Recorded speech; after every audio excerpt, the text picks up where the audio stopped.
Yeah, and that word soul, we're talking about our entire being. Exactly what you have said.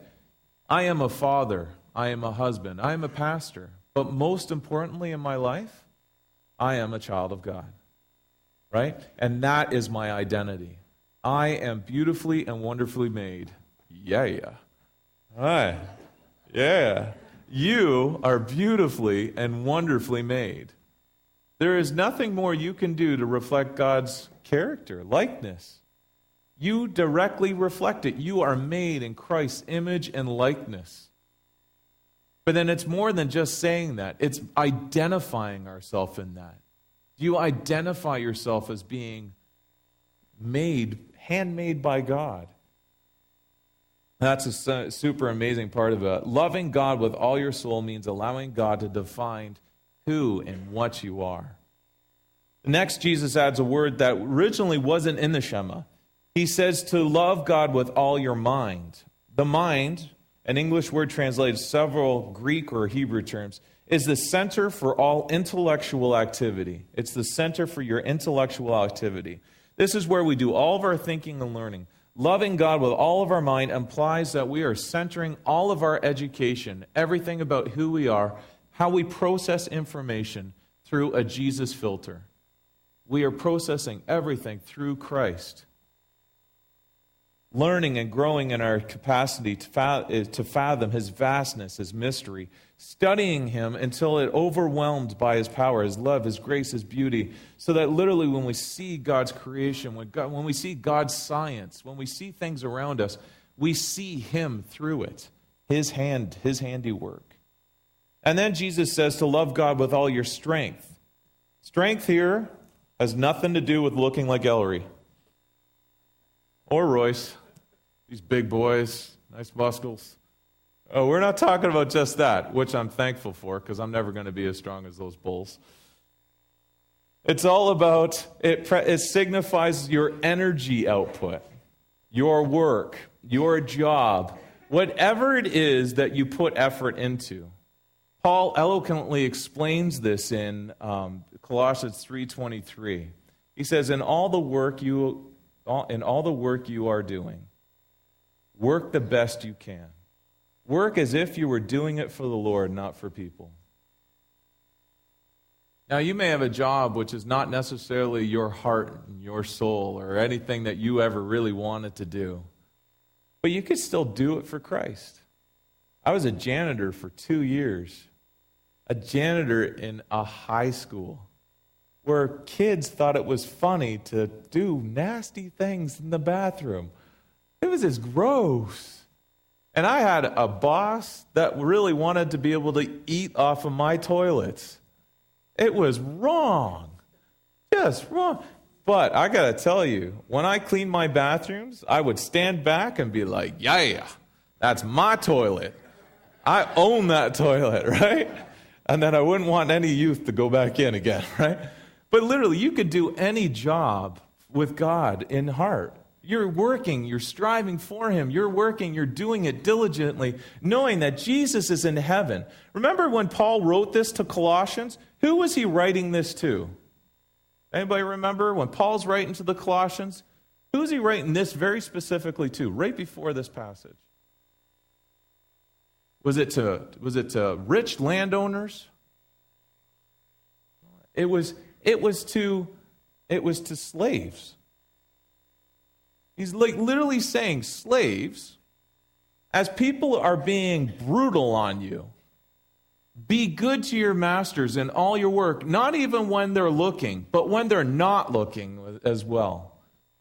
So that they'll look at your work, they're going to look at your diligency, and they're going to praise the Father in heaven because they know there's something different in you than any other slave they've got. And do you know that this worked?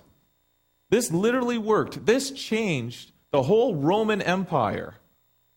This changed the structure of the Roman Empire. It confused all these Roman people, the Roman infrastructure of government started doing interview process, trying to figure out why masters would subject themselves to slaves in teaching. The slaves would teach their masters. Nobody ever did that. Why would they allow that? In the Christian movement, they did that because slave masters would see that their slaves were doing something and would learn from them. And then either a master would become a Christian and the slave would go, wow, this master's treating me really well. What's up with this guy? Or a master would see his slave that no matter what he's done, this guy's still treating him good. How is this happening?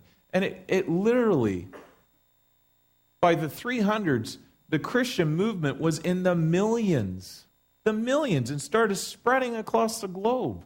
It was phenomenal through love.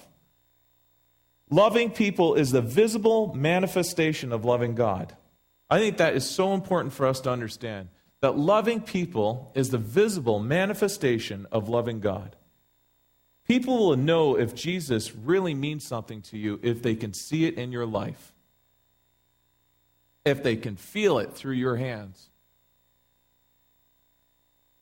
Gary Chapman's bestseller, The 5 Love Languages, he identifies 5 primary ways in which people both express and receive love. Have you ever read The 5 Love Languages? Anybody? 1? Anybody? 2, 3? Good. This is a great book, especially if you want to understand your partner, right? Like men go, I just don't understand my wife. I don't get her. I buy her a gift. I come home, I gave her flowers. She's still mad at me. Why? Why is she still? I bought her flowers.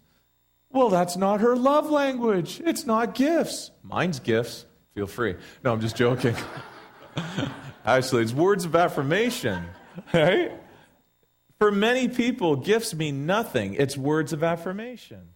To others, it might not be words of affirmation. It might be quality time. I know Becky feels that. I know that I could tell her as much as I want that I love you, I love you, I love you. But if I don't actually spend time with her, she'll be like, yeah, have fun on the couch.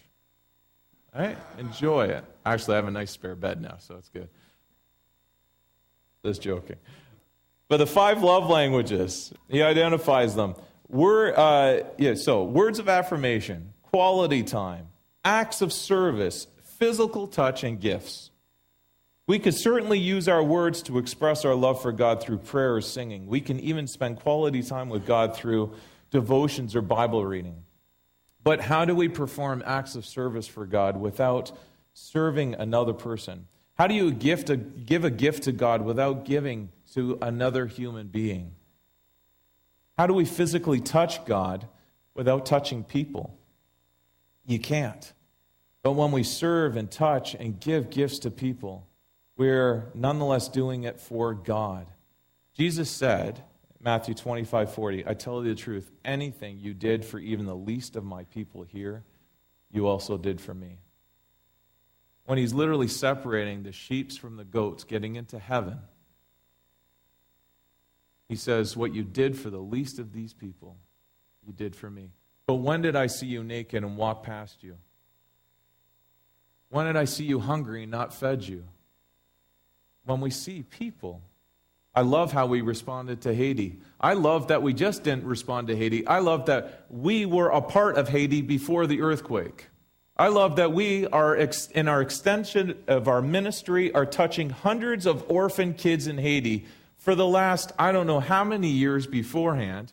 And after the big rush of wanting to help Haiti is all over, we will still be there. We will still be helping out orphan kids. Because that is our faith. And we are doing that all around the globe. Not only there, we are doing that here in Welland. We're helping out our people here in Welland. We're touching.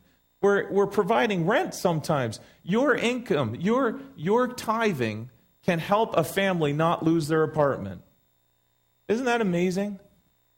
Isn't that great that the way that you give on a Sunday morning can literally touch a person in our congregation that feels at lost and doesn't know where to go, but knows that they could talk to a pastor or talk to a board member. And through that, we can help out. We can be an extension. But without your support, we can't do it. There's only so much that each individual can give, right? But when we collaboratively give together, we provide strength. It's